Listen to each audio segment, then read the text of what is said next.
This is Nursing Uncensored. I'm your host, Adrianne Benning, and I invite you to listen in on conversations I've had with real nurses about the crazy and wonderful lives we lead. This podcast is meant to create laughter in addition to serious discussion, and nothing is off limits. We're always honest, but we're not always safe for work. Please listen responsibly.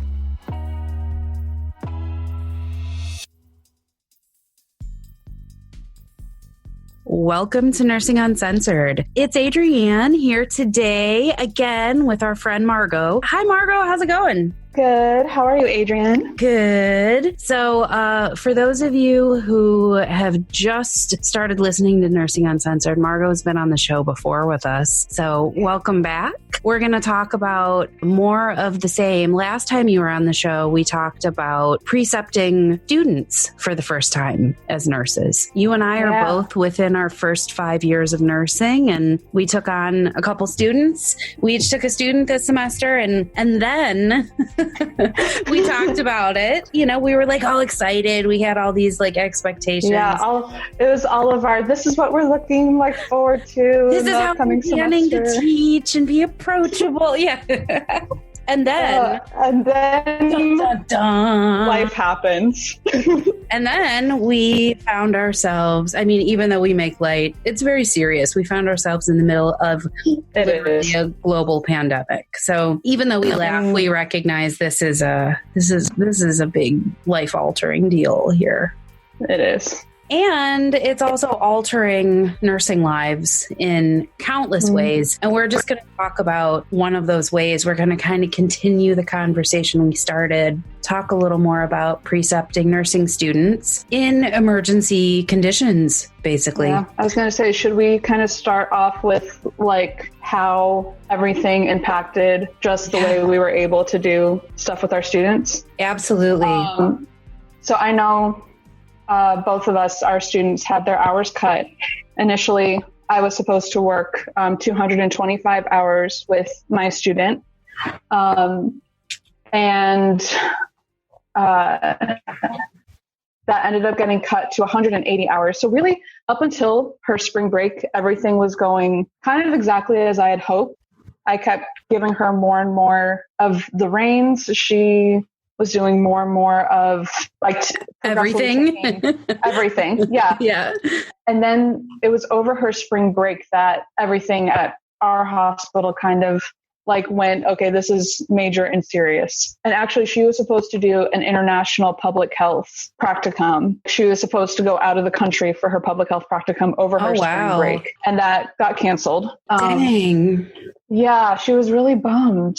So, and at spring break, we were like, we knew that the rest of the semester was not going to pan out the way the first half had. And it was just a matter of, well, how is it going to pan out differently? So the hours being cut, she was going to have 6 shifts after she got back from her public health practicum. That ended up getting cut to 3. It ended up, she had 3 left, which my ideal was for her to have, you know, those 6 shifts to really run everything herself. I was going to completely be like tight-lipped, and she was going to run the day. She was going to do every single bit of communication with everyone in our team. At least I think I did a good job of giving her those opportunities, just with, you know, the 2 patients of the 4 that she was primary on. And then it got really hard because we have on our floor, for anyone who doesn't know, it is a respiratory and palliative combination unit. We take some very compromised patients.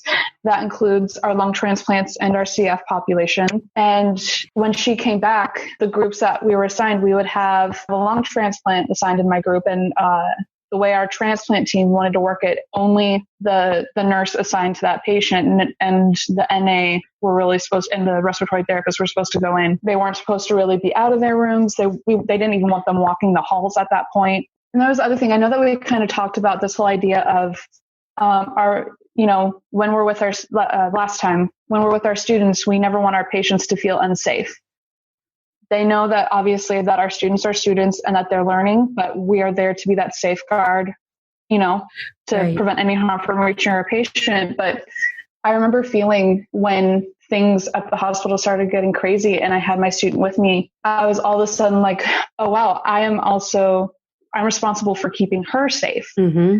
And there were a couple of times that I was like, am I able to do that right now? Which kind of freaked me out more than the thought of me going, being exposed to it myself. I'm like, am I putting this little student who I'm in charge of at risk? Right. Because we recognize that students may not, depending on how much experience they've had and how comfortable they are, there are those circumstances where maybe they, haven't learned how to discern when maybe they should step back and not be involved. And I know that students are eager. They want to help with everything. And it's really hard not only to protect your student, but also to give them the actual experience that they need and not to just have them like kind of hanging out at the nurse's station while you take care of all your patients. But it's true. Like we can't have them going into, the rooms of patients that are immunocompromised just because we don't want lots and lots of people going in and out of that room, like you said. Mm-hmm. It's also a matter of preserving PPE.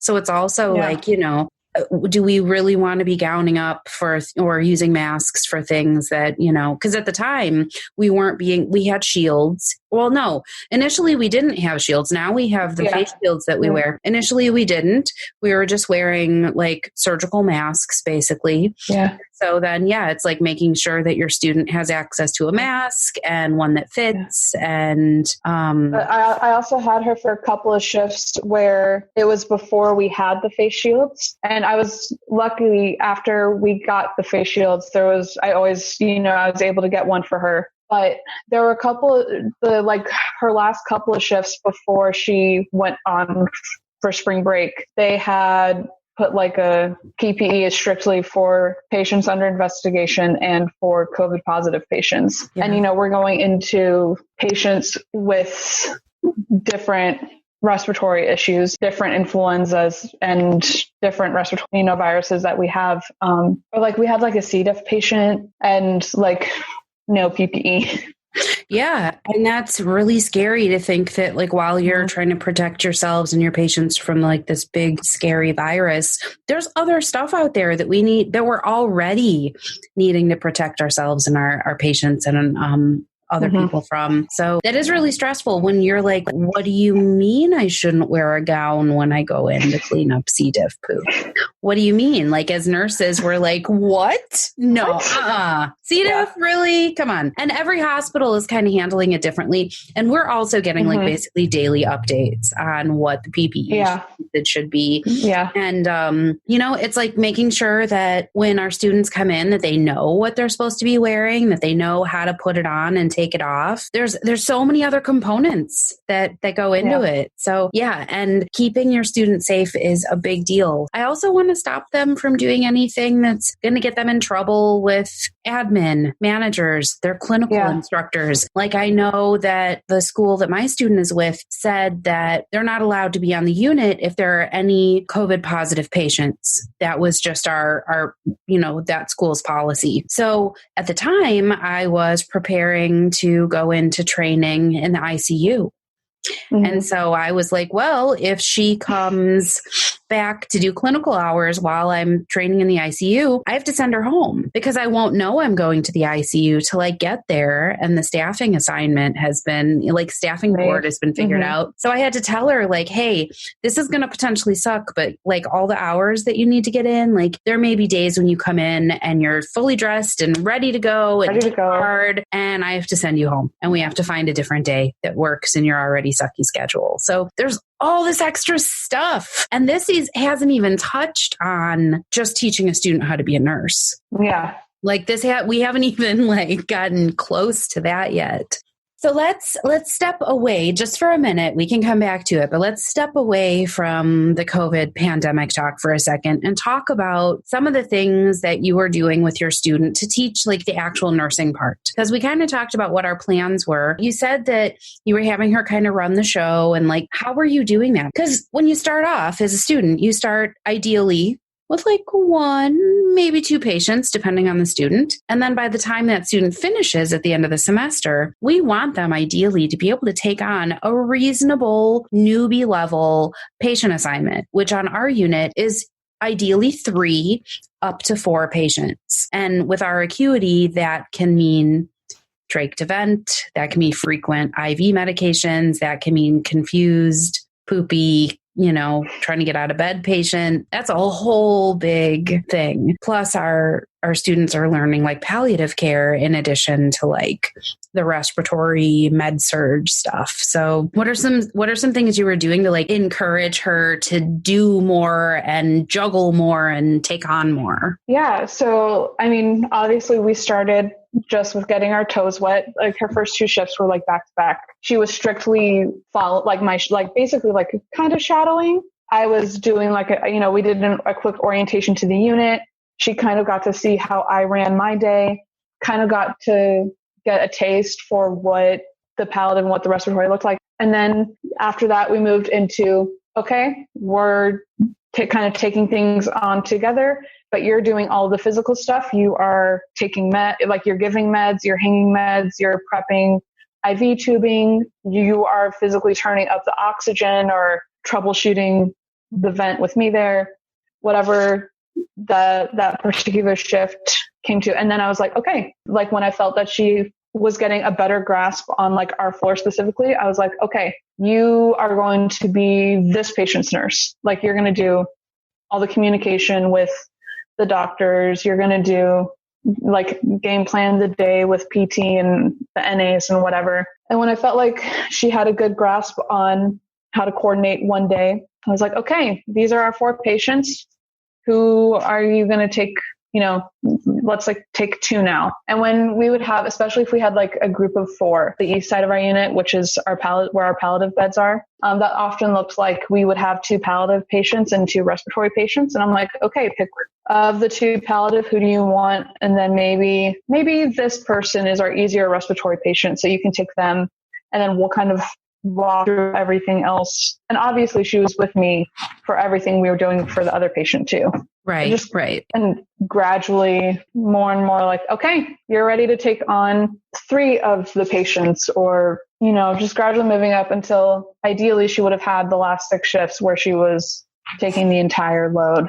But, nice. Yeah. Yeah. And that's a nice way to ease in, because we can't expect that they're just going to come in and hit the ground running. I wasn't able to as a student, and I had clinical experience already. So it's nice to have that, like you said, dipping your toes in, getting your toes wet. I intended to do that. That was going to be my plan. We ended up doing it a little bit different. We ended up, like, instead of saying, this is your primary patient, because initially I tried to do that. And then we had patients that, like, we had one that was incredibly ill and needed a ton of intervention and was almost a rapid response. And we had another who was like super grouchy, and I didn't think was ideal to put my student in a situation where she's going to get like chewed out or like treated badly. So I was like, well, he's not ideal. And we had a third patient that was like completely nonverbal, had enough comorbidities that communicating with this patient was nearly impossible. And I was like, cool. So am I going to have her do the assessment on the person who's potentially going to code? No, not really. Am I going to give her the person who's going to like scream at her every time she wakes them up?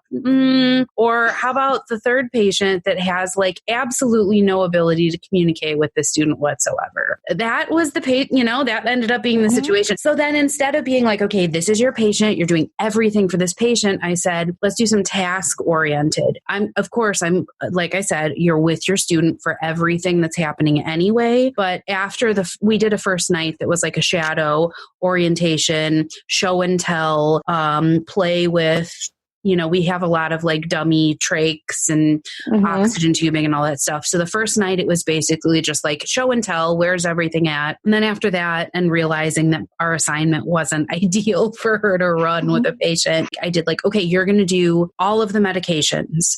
And then we focused more on talking about medications, talking about what to do if you don't know what a medication is. So then it became all about meds that night. And then the next night we focused really hard on like assessments, and then throwing meds in on top of that. So like each time we were like adding another layer, but really she was doing it for like all 3 patients. But I would say like your assessment will be just on 1 patient, then 2 patients, then, so we stair stepped with like doing and charting assessments in addition to everything else, but we very much started just like task based. So that's kind of interesting that we ended up having like slightly different approaches. Mine wasn't intentional. It just happened that way because of the nature of the assignments that we were getting. Yeah.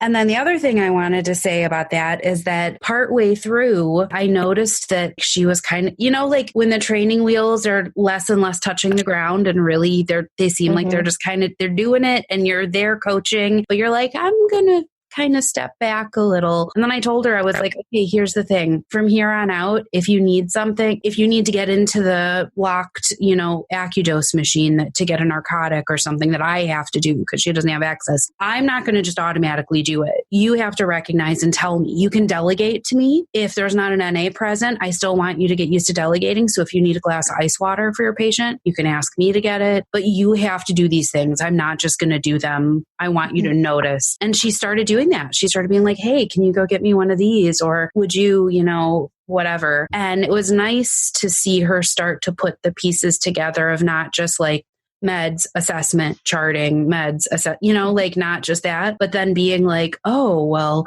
this is something that I can delegate so I can focus on this, and putting that kind of like critical thinking piece into it. So with my student, the downside is that she, right at the start of all of the like worry and the screening, and they're screening people at the doors, like, do you have cough? Do you have fever? Do you have, sore throat? And on one night she came down with a pretty nasty sounding cough. And I was like, nope, sorry, like message your instructor or whoever. And then spring break happened and then everything kind of went crazy. And right now her hours are like suspended essentially. So we just started to get into a rhythm and then everything kind of derailed. So one of the things that she did say that I think is important to note when we're talking about how all these clinical hours are kind of like stutter stepped and like cut short and like modified and essentially hours of training lost. But my student was saying that,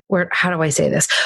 She was talking about how having more consecutive and condensed shifts was helping her remember how to do things. Because of course, if you set up like IV tubing once and then you don't do it for 2 weeks, you're not going to have that muscle memory created. Whereas if you work like 2 or 3 shifts in a week, you're like, oh yeah, I did this like 3 times yesterday. I can do this again today. But she was struggling, which I struggled with this at first too.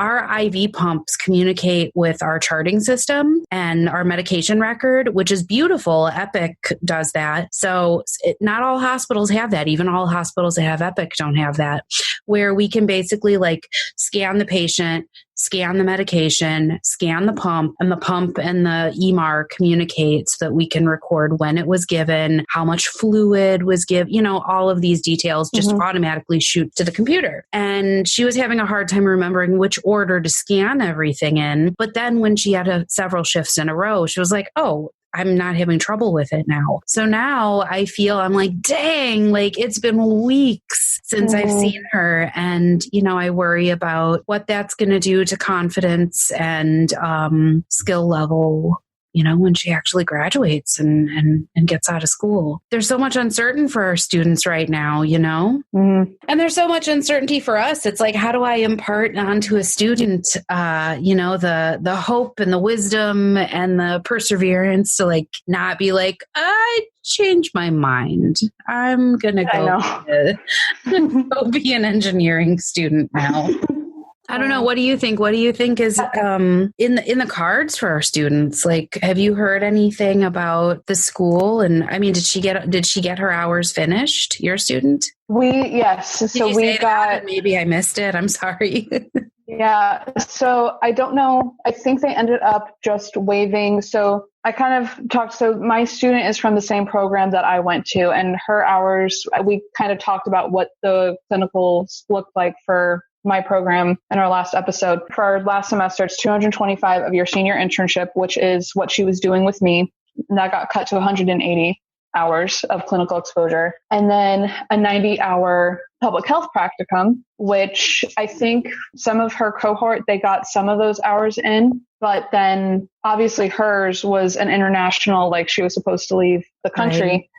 So I think they just forgave whatever else those students had left from the public health, which, I mean, you would think this is an incredible time to get public health in. Exactly.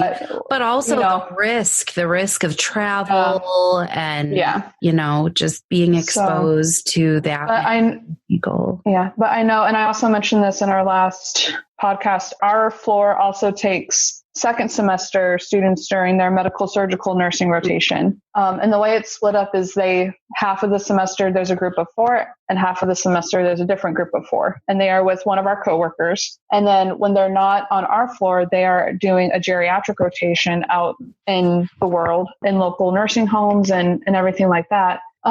So I know for the second half of their semester, the students who were with us for the medical surgical rotation, they didn't get to go in and do their gero rotation at local nursing homes because of everything happening and that being an at-risk population. And I don't know, because our coworker doesn't do geriatrics, I don't know if they did some kind of online module thing. Yeah. But I know for the med-surg students during that second half, they did online clinical hours where they would do all the prep that they would have been doing before they came onto our floor to take a patient. But instead of coming onto our floor, they would get into a Zoom call and they would go over the pathophysiology of different respiratory diseases. And then I don't know anyone who was in a pediatric or psych rotation, so I don't know what those looked like for the students at my university.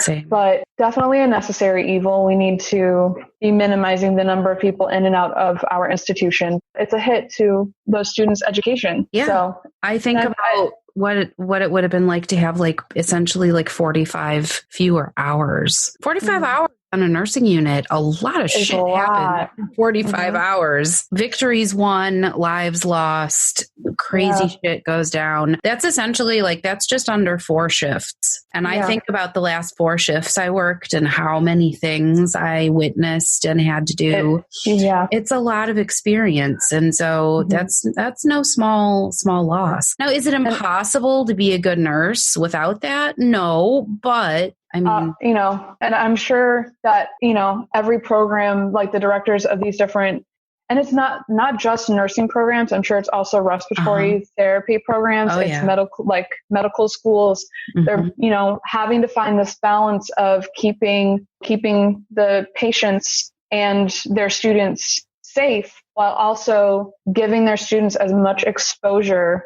and as much hands-on learning time to prepare them. Because in school, when you have a preceptor right there with you to walk you through a procedure or how to do something, that is the time to be making mistakes. You don't, So you don't want the first time that you're doing this to be, you've got nobody to help you. Well, I shouldn't say that. You're never completely alone, but you do have a huge safety net, and having an instructor there to walk you through it and to show you different ways of doing things and explaining why. All of that is so important. And also, many of us, like I am a very kinesthetic learner. You can explain something to me 100 times, but until I put my hands on it and do it, I'm not really going to internalize it and remember how to do it. That's why with art line stuff, learning in ICU, learning how to level and do it. During that shift where I was training, I did it a couple times and I was like, easy, I can do this. And then I floated to the surgical ICU 2 nights ago, and I was like, I don't even remember what I'm supposed to do first. I feel stupid. Yeah. Not because I'm stupid. It's because I had done it twice. We don't do it regularly. Yeah.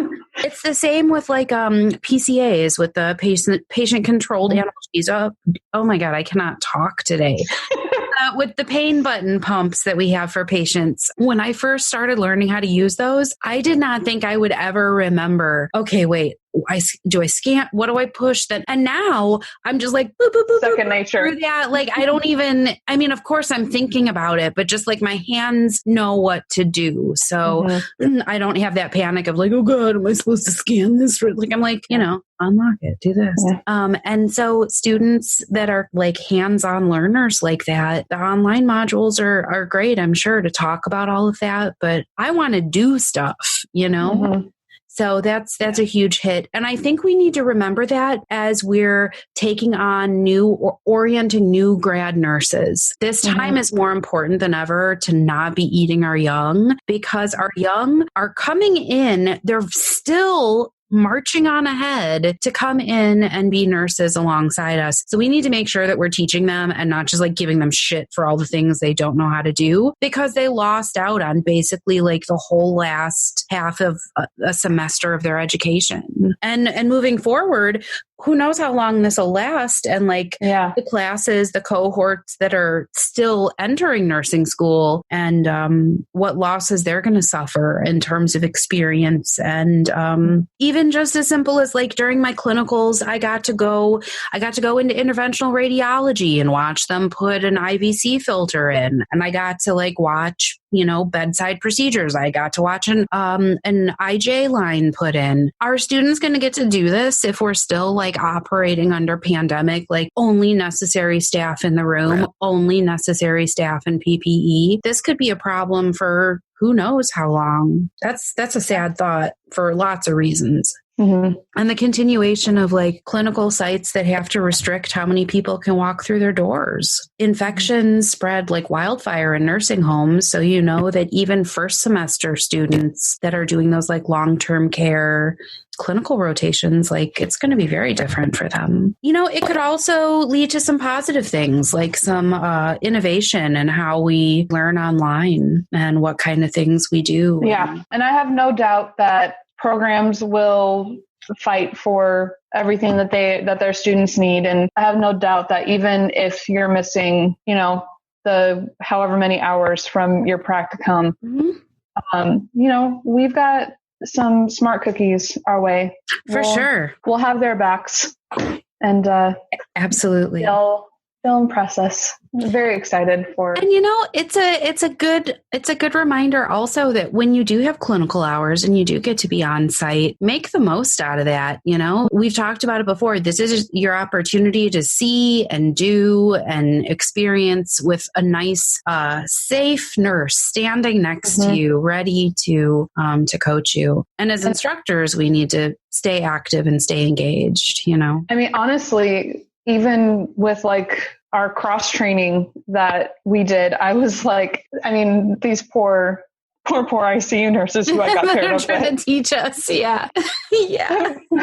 Well, because I was asking them, okay, show me the policy for why you do this. And I, asking all these questions, trying to take in as much as I could, because, there's nothing like having someone who does it there to be with you when you're doing it for the first time. For sure. But it definitely made me feel like a student again. Yeah, for sure. But it made me appreciate that I get to do that now for students. Yeah. And to know what's helpful and what's not helpful, and to be able to identify that. And I even at one point with my student, I even said, I want you to tell me if there's anything that's not helpful, because, I want you to get the most out of this, and I want you to learn the way you learn best. She gave me good feedback. She really liked certain things, so I made sure to continue to include those things. But it's got to be a constant engaged process. Like, I will be an engaged instructor, but I need to be getting that back from a student. Like, if I have a student that's like not asking questions and they seem like they're dozing off, I'm just kind of like, it doesn't feel as good as a student who's like engaged and totally into what we're doing and wants to know more.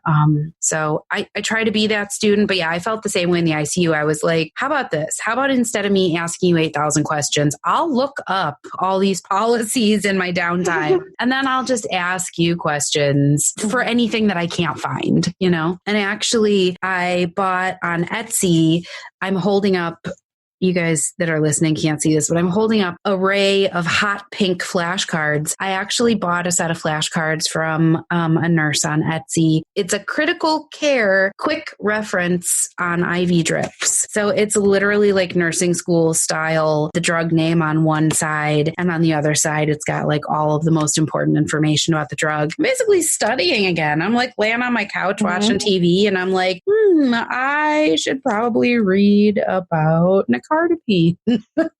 So yeah, as a student, I think we never get away from that. And yeah, it's interesting to now play both the role of student and teacher. And I think that's kind of a permanent situation for nurses. Like you're all going to be doing. And that's like, I mean, this is very much like the whole situation we're in right now has been a very like extreme measure of it.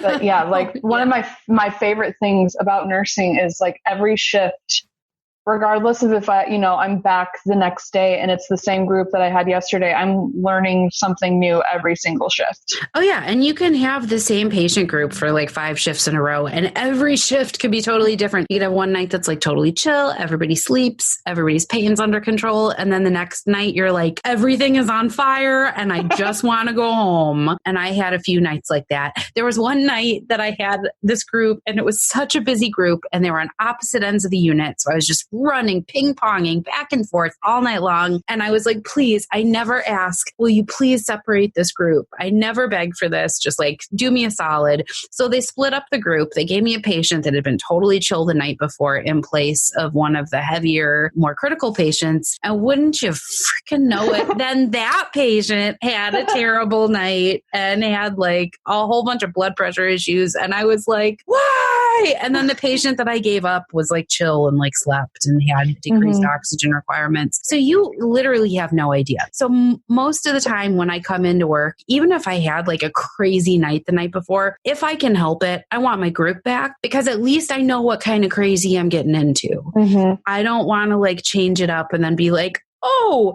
this is a whole different set of crises that we're having tonight. So, but that's what's beautiful about nursing is that like same group, same tasks, totally different experience. So I think that once this pandemic is over, I mean, who knows when this is going to be over? It's going to be interesting to see what things we've learned, what kind of like innovation, and both on the educational front and like the clinical front, like things that are changing so rapidly right now and kind of what it's forcing us to figure out is important. And we're also finding creative ways. Like I know our management and leadership has found some really interesting ways to keep our spirits up. Like the other night, and they're including night shift as well, which like I gotta give major shout out to our leadership. They're awesome. Night shift often gets left out of everything in other places. And the other night, right at like, it was like, I don't know, 7:30, 7:45, something like that. And one of our nursing assistant rolls up with an entire cart full of piping hot Olive Garden. And it was awesome. I'm not usually a chain restaurant fan, but when you're working a busy shift, there's not much nicer than sitting down to a bowl of like spaghetti with like hot bolognese sauce. I'm sorry. I saw the takeout bags. It was a lot. I was like, and it's one thing when you get like Domino's and it's like, oh, cool. Pizza, it's like 6:30 in the morning and I'm like, ooh, you know what sounds good right now? Chicken Alfredo. Yeah. And honestly, there was so much left over and we were really conscious of like, I waited and watched till there were only 2 of us on the west side. So I was like monitoring like the temperature of the food. So once everything had like cooled off and wasn't like super hot anymore, I put it all in the fridge. I was like, we have enough food. Like nobody needs to like bring lunch. And it was all individually packaged, individual like silverware wrapped up. So it was a potluck without everybody having to like cross-contaminate each other's food. Yeah. So that was great. And then there was a scavenger hunt where we had to I accidentally stepped into the scavenger hunt because it was right at shift change and our manager was going around like setting up this little scavenger hunt. And I picked up this piece of paper that had like a little coronavirus like on it. And I was like, oh, this is weird. This looks like a corona. And I opened it up and it like said something inside. And I was like, oh, I don't know. Somebody probably left that there. So I just tossed it back down on the counter and walked away. And then I found from our Facebook group that it was like, bring your corona and claim your prize. And I was like, so there were like 10 viruses and she sent out a group chat being like, oh no, you guys, bad news. I heard from epidemiology. We have 10 confirmed cases of corona on the floor. I would have peed my pants if I heard that on and she's reporting is starting. Yeah. Find the virus and let's get our unit clean, or let's keep our unit clean. And it was really cute. That's really cute. And on the inside of each of the pieces of paper, they're like folded in half. It was either like a candy bar, or I think there were a couple like potted plants, a couple of candles. And so whatever virus you found, you got to keep that prize. Nice. That's cool. We also have like on the wall by the entrance to the unit, we have like a big sign that was made that says like Happy Nurses Week. And then we get to take pictures, and it's like basically like a photo booth wall. And last year we had a little contest. Which as Adrianne and I are recording this, it is currently National Nurses Week. It's happening right now. Happy National Nurses Week, everybody. This will come out later, but it'll be a repeat celebration. It's like National Nurses Year. Hello. It is. It's the year of the nurse. It is. It's the year of the nurse. But it's nice that these silly little things and these fun things are a nice way to keep every day from just feeling stressful. Wow. It's a way for us as a unit to come together. While keeping our distance, because at our hospital currently we're practicing social distancing. So we have these heavy face masks. We're not supposed to, we're not hanging out in the break room. Our one computer. So we can't, we're trying to avoid the sitting and chit chatting with one another as much as we can. So it's hard. We're not all packing into the report room. Only a certain number of people can be in the locker room at once. Like we really are making solid efforts, and it's been working. Like we've not had the outbreaks that other places have seen. So that's good. But it's weird because it's like a lot of people on our unit, we all kind of like each other. Yeah. We're friendly, we're chatty. And it sucks when you feel like you have to yell just to be able to give a report. Like, how do you have a conversation when you're covered in many layers between you? There's essentially 4 layers between you and the person you're talking to. You're each wearing a mask and you're each wearing a shield. Plus, there's all the noise. And it's impossible to hear around everything. I feel like I'm shouting a report. Well, and then the shield, it's basically like a curved sheet of plastic in front of your face. So I feel like when people are talking, they talk louder so you can hear them. But then it almost bounces off and goes behind them. So I was talking to someone and people behind me were like, what? Oh, she's not talking.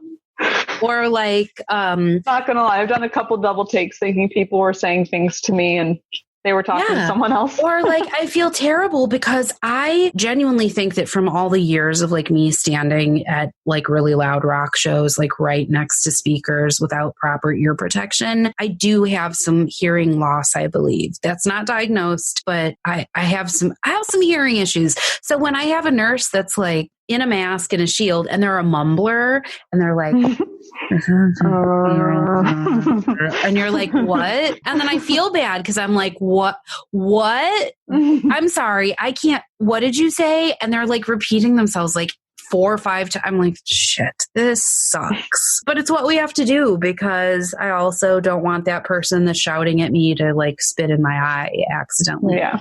So that's the price we have to pay.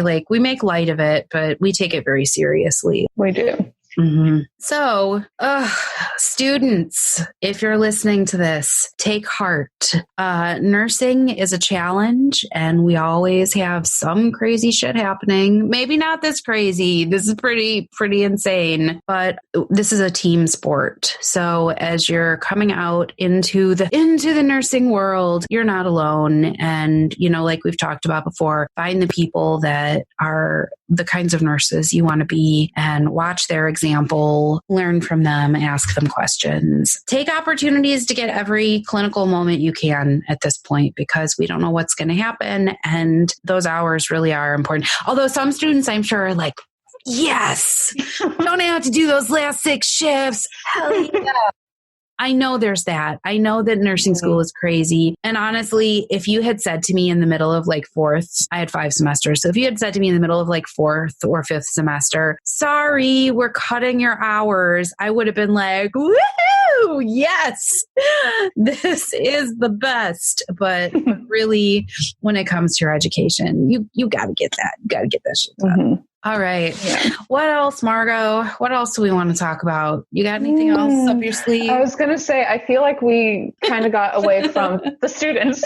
We totally did. That's why I wanted to get it back. There's so much going on now. Yeah. I'm trying to think about my last shift with my student. I felt bad. I wanted to do something cute. There's a book that I read between the end of my clinicals and when I sat for boards that just... it made me think and it made me laugh. And I felt, it really got me like excited to sit for boards and like start this career. It's called, Oh Shit, I Almost Killed You. Oh yeah. Oh my God. So good. I loved it. Yeah. And I wanted to get my student a copy of that book because I'd kind of mentioned it and she seemed, I mentioned it and I felt bad because, I couldn't go out and get a copy, but what I ended up doing was we went around and asked everyone who was on with me that day to give her some advice, which everyone gave her really great advice, made me feel good.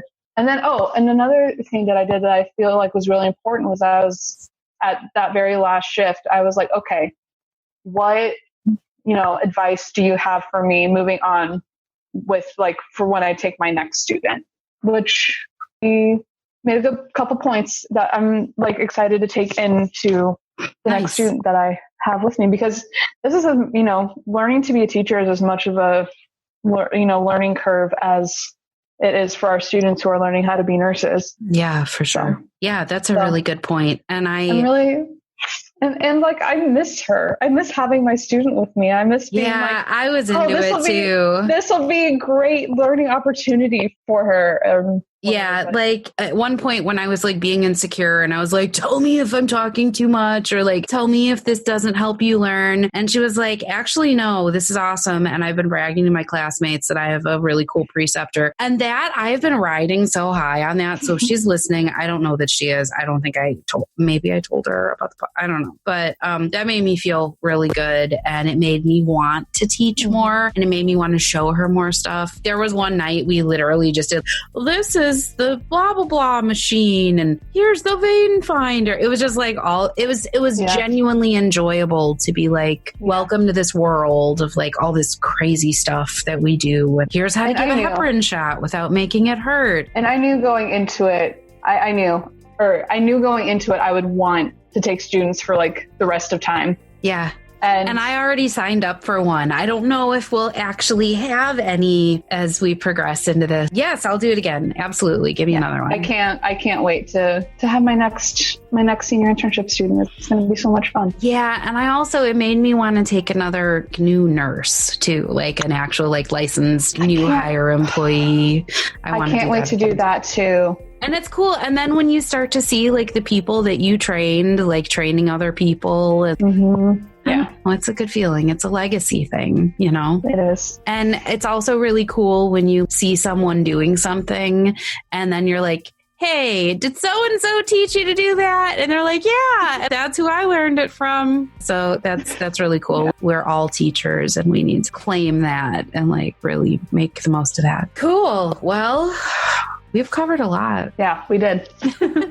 And I've almost finished my coffee, so that's perfect timing. Beautiful. Well, I'm sure this will not be the last encounter we have on this podcast. Oh, no. You're welcome back anytime. Thanks for having me again. Yeah, of course. And I look forward to talking to you again in the future about what other teaching opportunities we get. Yeah. All right. So let's wrap this up. If you are listening, you probably already know that you can go to nursinguncensored.com and you can find episodes, the blog, the vlog, merchandise. I now, even though this is an audio only episode, I've started doing some video episodes as well. So head over to the YouTube channel if you're interested in that. You can find me all over the web. God, I hate doing that. I hate self-promotion, but I want everybody to know about all this stuff. So that's all. And then we will see you next time. Happy nursing, Margo. Happy nursing, Adrianne. Here at Nursing Uncensored, we may be, well, uncensored, but we're not unfiltered. Protected health information has been changed and concealed to comply with HIPAA. The things we talk about are from years of experience with thousands of patients, things we've read, stories we've heard. If you think we're talking about you, we're definitely not. Also, we're real nurses here to provide helpful and accurate information. But don't take anything we say as fact without doing your own research. Refer to your state's Board of Nursing, Practice Acts, and your institution's policies and procedures if you have questions about your practice. Lastly, our very strong opinions are ours alone and do not reflect those of our employers, educational, or professional institutions. Thanks for listening, and happy nursing, folks.